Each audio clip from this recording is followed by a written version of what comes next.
how you doing? Okay, there you go.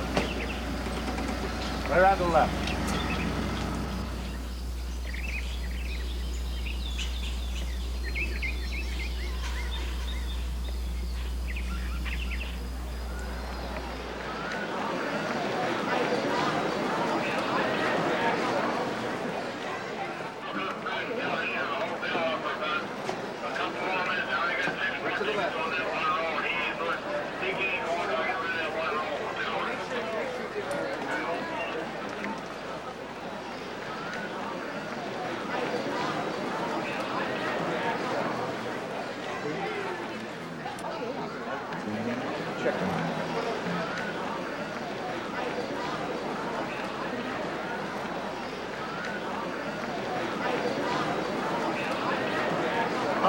Welcome to Sunset Park, the home of country music. We hope you have a good time today. We've got a bang-up show. I think this fellow that's coming out here now has probably been coming in here longer than any other entertainer out of Nashville. Joe, let's say that Joe appreciates you for him coming out today. We get our hands together and hey, welcome Bill Monroe and the Bluegrass Board.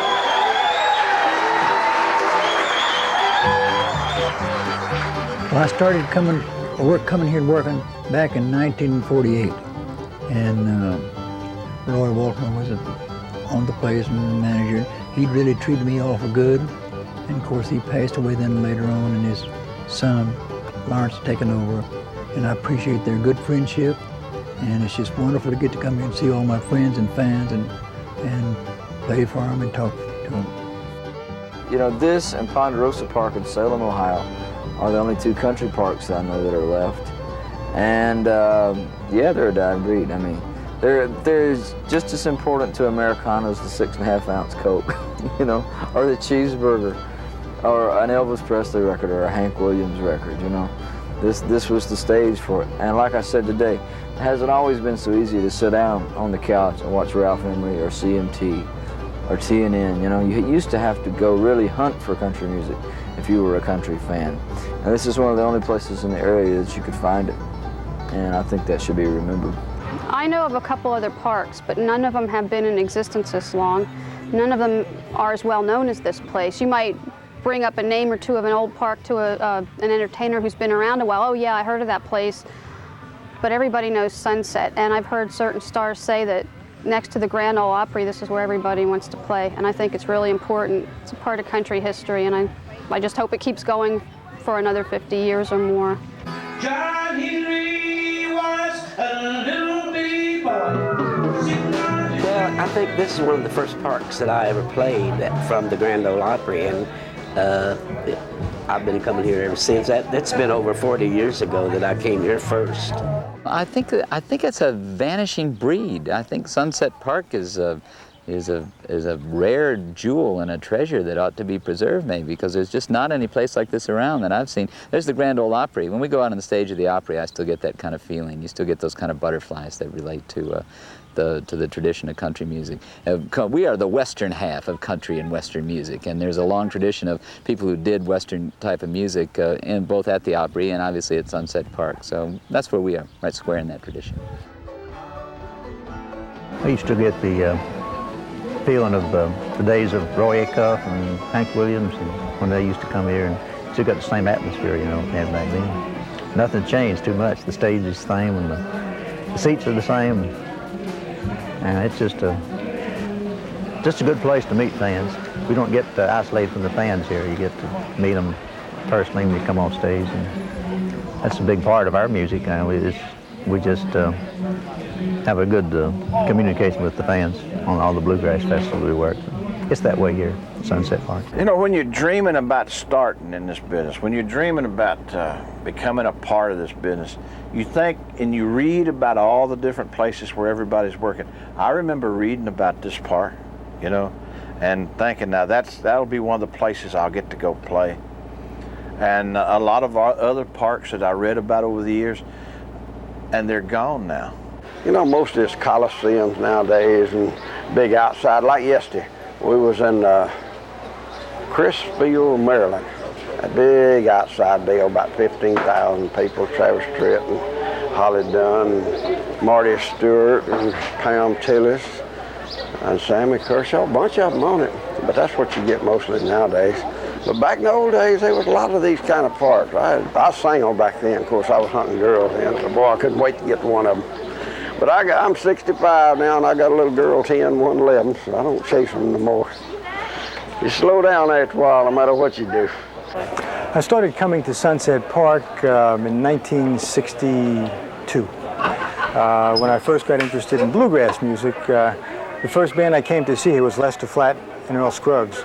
And it was really an incredible experience because I was the first time I'd seen bluegrass live. And it was really exciting because at that time the bands only used like 2 or 3 microphones grouped together, and they would weave in and out of each other, and they'd have the whole choreography worked out for the microphone to move in and out of the microphone. And it was really fun to watch, besides listen to. It was really exciting to watch, you know, because occasionally they'd stumble over each other, and that was funny, you know. But Earl Scruggs was really wonderful to watch play the banjo, too. I'd never seen anybody play that style before. I'd heard a lot on records, but I didn't know what it looked like. And it was very exciting. So after that summer, I came down every time there was a bluegrass band, and then subsequent to that, for the next 3 years, 2 years after that, I came pretty regularly to Sunset. It was like a mecca for us to come to, you know, like, because it was a religious experience to come here. And there was another place right down the road from here too, in Rising Sun, Maryland, New River Ranch, which is long since out of business, I think. We used to go to all the time too. 99 years, GG. Good like it. I've been in this prison 20 years or more. I think there was more of the parking lot picking going on back then. There was good pickers, you know, too. The good players came here to watch good players, you know. And I know I used to get real nervous when I come on this stage because it always bothered me a little bit that there was some guy that out there could out-sing me or out-pick me, you know. So it made me a little bit nervous, you know. But the only advantage that I ever figured that I had is I was determined to do it, for one thing, you know. But I knew a lot of those pickers. Me and Sonny knew most all of them too, you know. And a lot of them come here just to pick with us and be with us and be friends with us and hang around with us all day long, you know. So, and that's why we'd get out there and jam and pick with them, you know.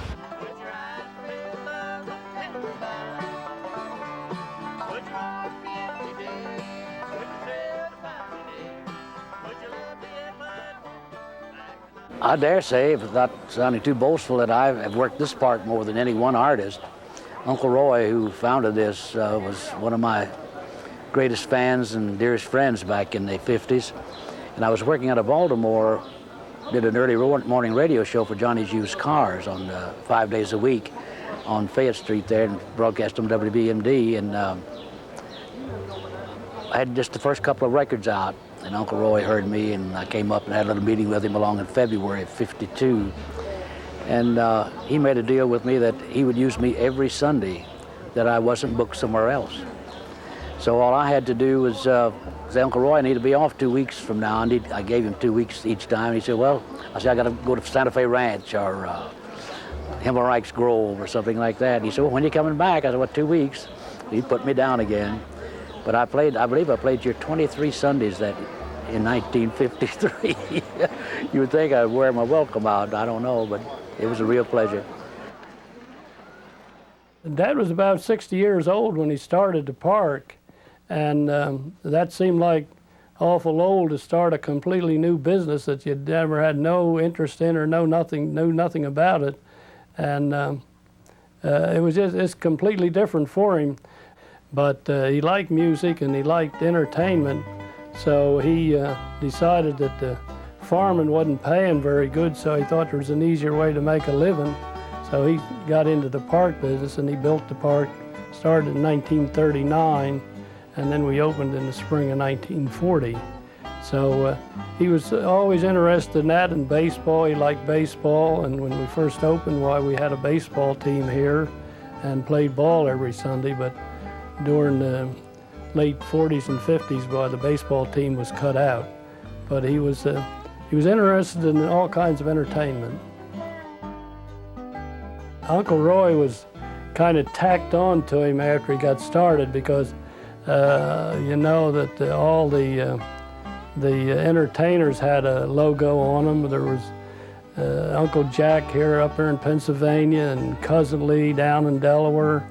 And of course, you go to Nashville, you got Brother Oswald and Grandpa Jones and all that. So somehow or other, he got the name Uncle, and of course he had some nephews and they always called him Uncle. So I guess he just picked it up with that, and that hung on, Uncle Roy.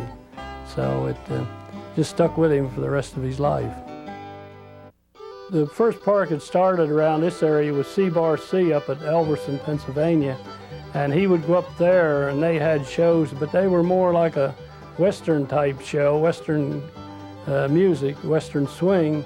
And they also had comedians and novelty acts and stuff like that.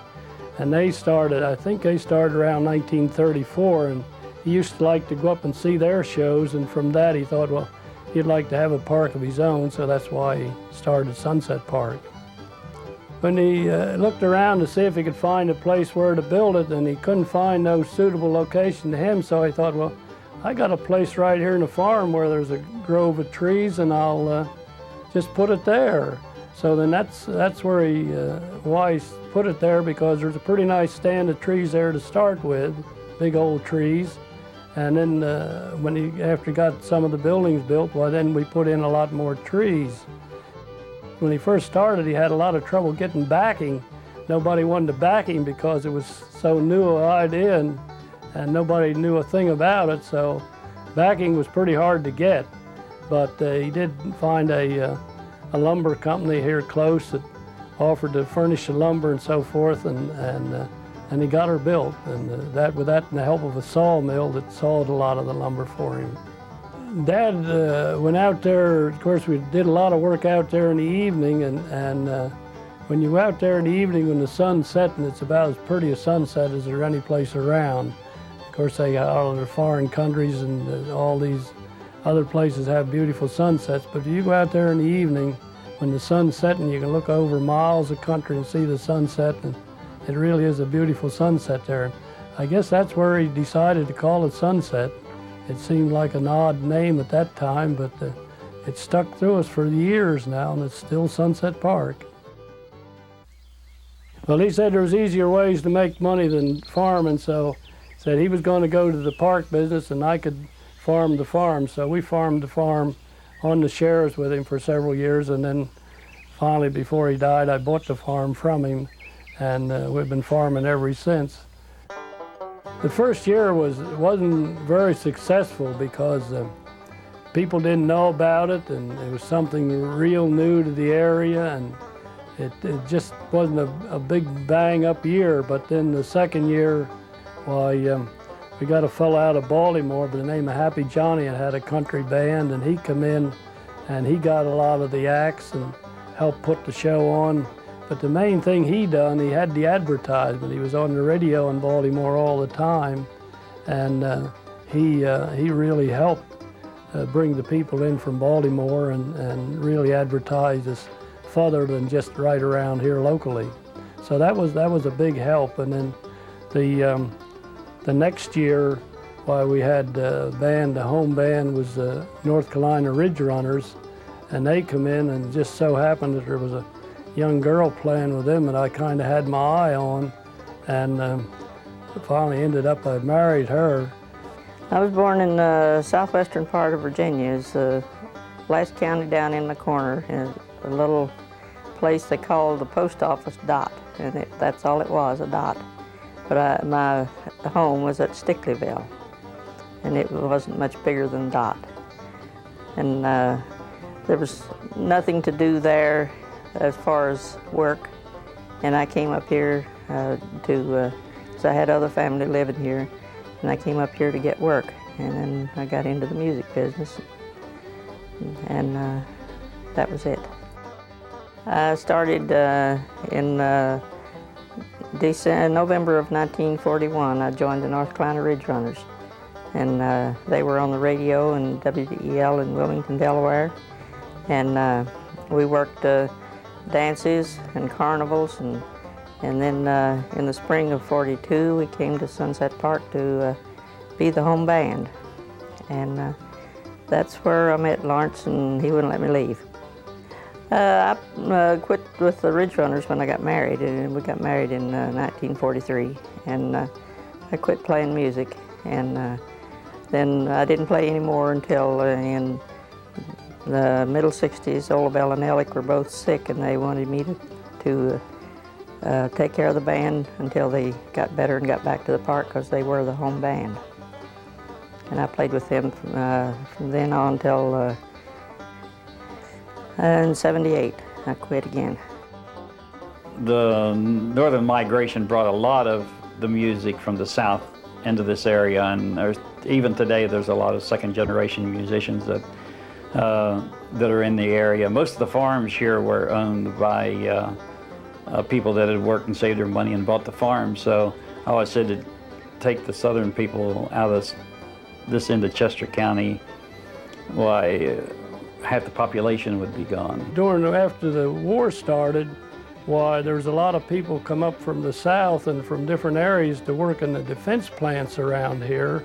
And the people, especially the people who come from the south, they liked country music. They liked Acuff and Ernest Tubbs and all them. They never got to see them because if they were a couple hundred miles from Nashville, well, that was too far to travel. So a lot of them come up here never seeing Roy Acuff, and seeing him the first time here in '44, that was the greatest thing that ever could happen to him. And from that on, why we kept into the Nashville acts, because that's what the people here wanted to see. I guess the first Nashville acts we had were Roy Acuff and Ernest Tubb. They come here in '44, and they were I guess the first ones that was brave enough to come out of Nashville this far away. You're talking about 750, 800 miles, and that was a long ways for them to come. They had been used to playing in far halls and places like that around Nashville and around Tennessee and so forth. And first time that Roy was up here, he came up on a Monday and Tuesday night. He wouldn't work on a Sunday. So he come on a Monday and Tuesday night, and then later on, well, he started to work on Sundays too. But we had Acuff and Tubbs and Grandpa Jones and Johnny and Jack and Lester and Earl, and Bill Monroe was one of the first ones up here. But after they got started to coming up here, why up this far away, why they liked it because they would have a day away from the opera, you might say, and they would come up. They used to leave the opera and come up here, but that got to be so far, why they would be late every Sunday, so we had to cut that out and go to having them. They wouldn't work on the opera at all. They would come up here and do the show on Sunday. The shows were held on Sunday because that seemed to be the day that people were free from work. The farmers would have to milk in the morning and maybe go to church, and then they could come here in the afternoon and see a show in time to go home and do their milking. So, but on through the days of the week, why farmers, and this was a farming area, and all the farmers were working, so they wouldn't come. They wouldn't come on Saturday, or they wouldn't come on any other day. So we pretty near had to go on Sundays with the shows. The shows were always started at 1 o'clock. From the time we started them at 1 o'clock in the afternoon and then run on till evening. And that's one thing about the evening shows. Used to be the acts put on 3 shows a day instead of like now 2 shows, and some of them only want to do 1.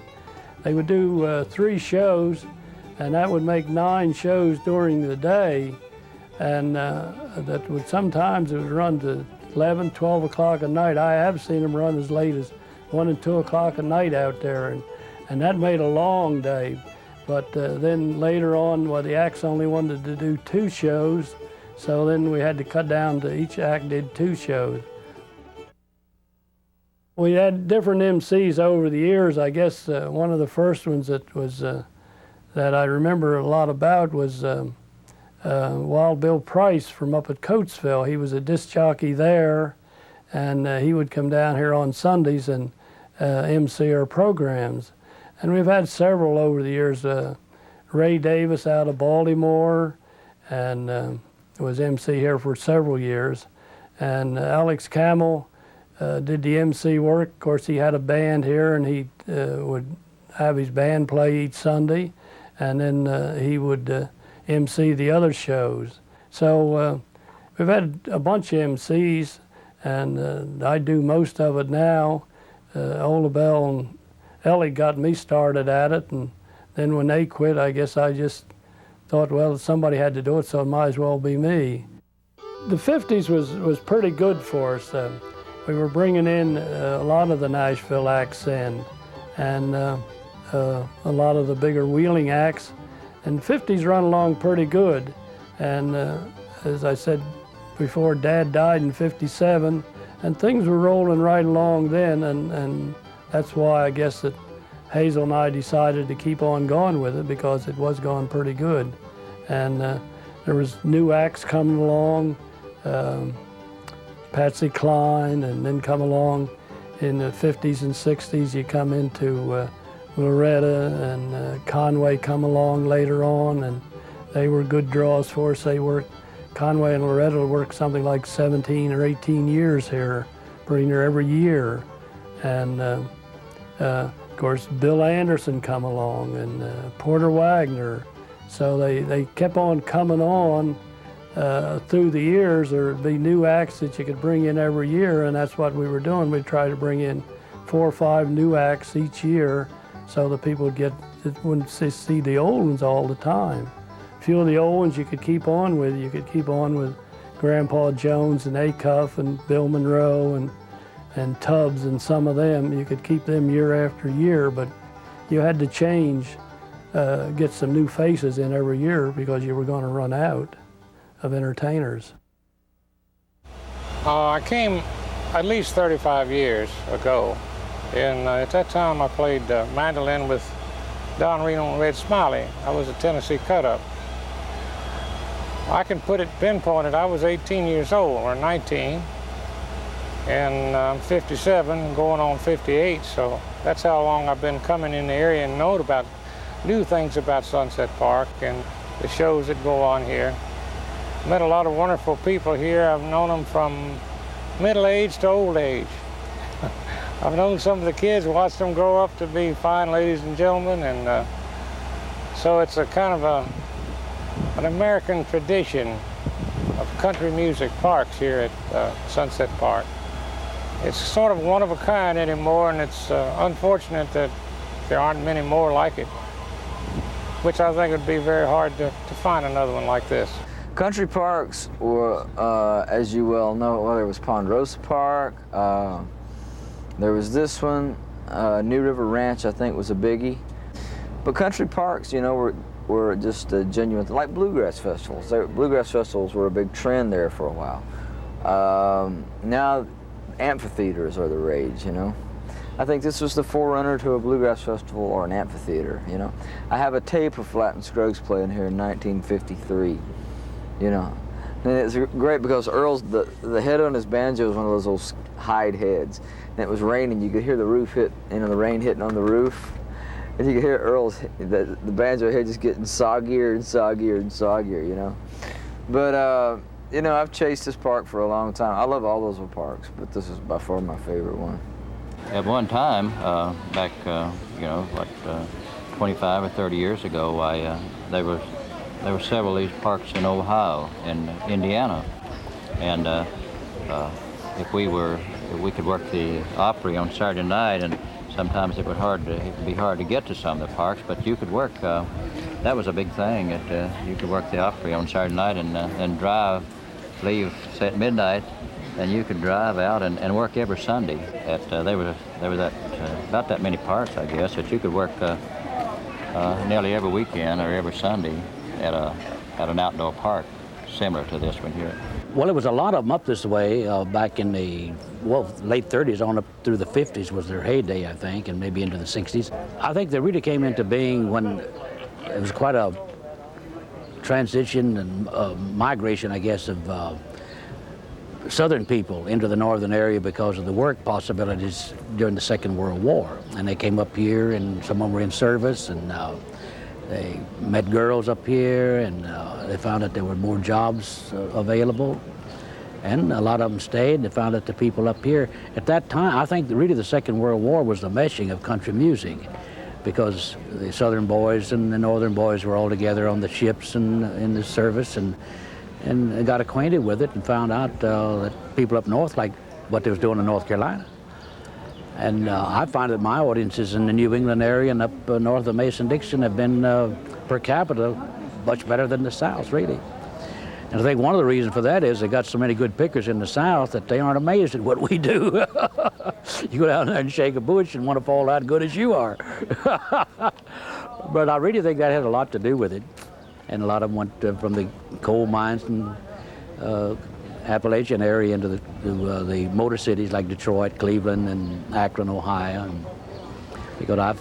And then after you cross the Mississippi, I'm diversing here a bit, but I found when I lived and worked in California that you had an equal number of country music fans, but they were the people who had left the Midwest during the dust storms. And they were Okies and Arkies, but they loved the country music and were just as hungry for it as, say, the people in the South were and the people in the North, rather, after the war. I've been coming here 48 years.